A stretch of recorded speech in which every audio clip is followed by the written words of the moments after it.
The message came through at 03:20 hours. Not a voice, not a language, just a rhythm. 5 pulses of compressed static, repeating every 47 seconds, steady as a heartbeat. The deep space array at L5 logged it as a non-terrestrial signal, confirmed by 3 satellites before the system crashed. The data package reached Atlas Command 9 minutes later. By then, Captain Ryan Ward was already awake. He'd learned years ago that sleep wasn't reliable. Too much history behind the eyelids. Too many ghosts. The bunk room on Lunar Base smelled of iron and recycled air, a claustrophobic hum in the vents that made every night feel like a battlefield hospital. When the recall alert blinked red over his cot, Ward sat up without hesitation.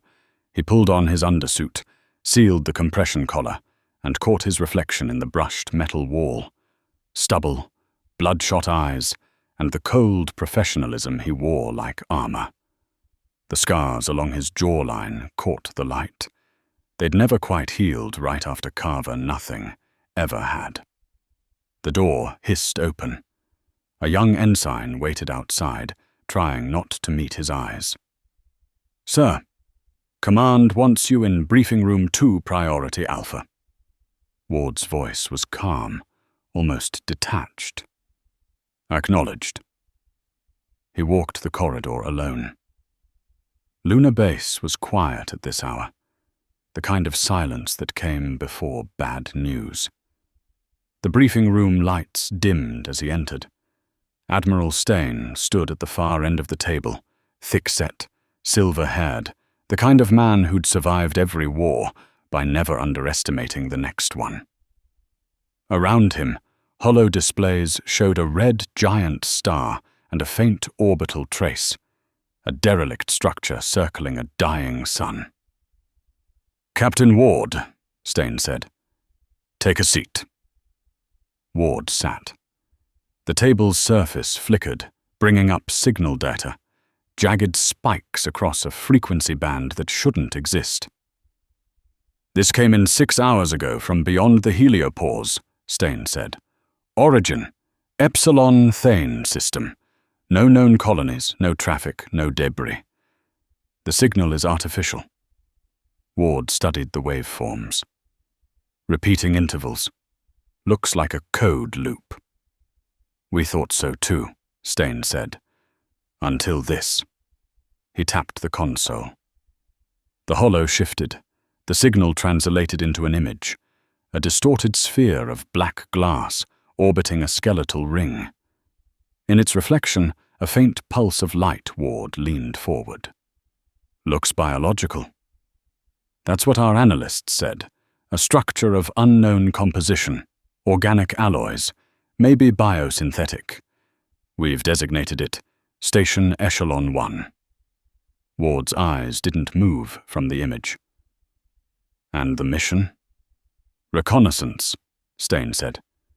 "You and Nova team will deploy aboard the Aegis Dawn infiltrate. Recover whatever data you can, and get out. Fast." Ward's jaw tightened. "Why us?" "Because you've done this before." The silence between them was heavier than the gravity plate's Carver.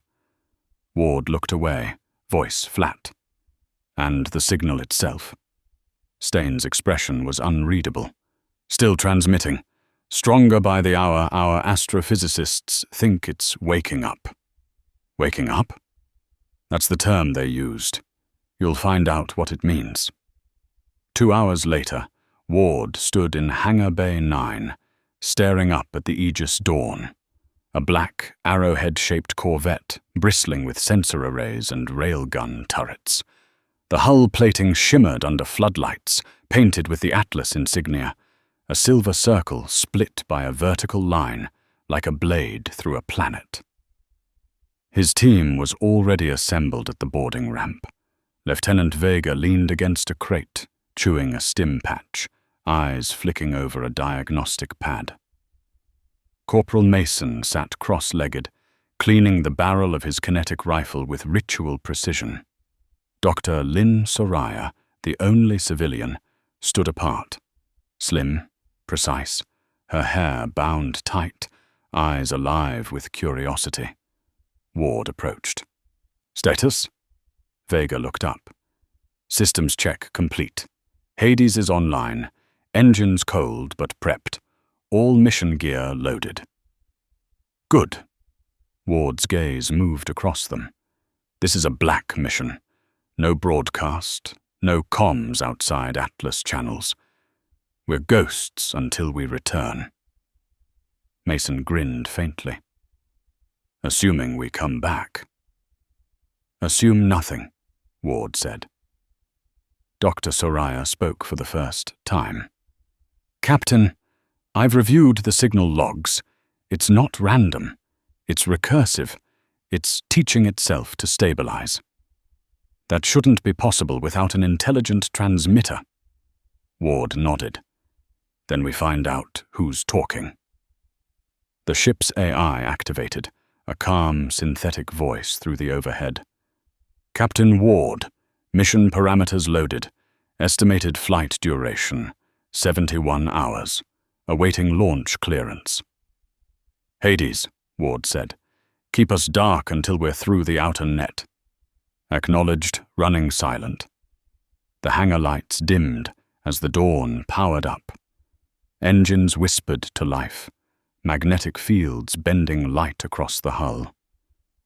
Ward sealed his helmet and stepped aboard. Hours later, as the corvette drifted beyond the lunar shadow, Earth hung behind them, a blue coin against black. Ward watched it from the command deck, helmet off, coffee cooling in his hand. The stars ahead were faint, swallowed by the dark. "Captain," Hades said quietly, "would you like to hear the transmission again?" "Play it." Static filled the cabin. 5 pulses. A pause. 5 more. The rhythm was slow, deliberate, unsettlingly human. Ward frowned. "Overlay it." A visual trace appeared in the air, the same waveform. Looping endlessly. The last pulse spiked higher, like a breath before a word. "Almost seems alive," Vega muttered from her console. Ward didn't answer. He was staring past the data, past the stars, remembering a different signal, years ago, on a different world.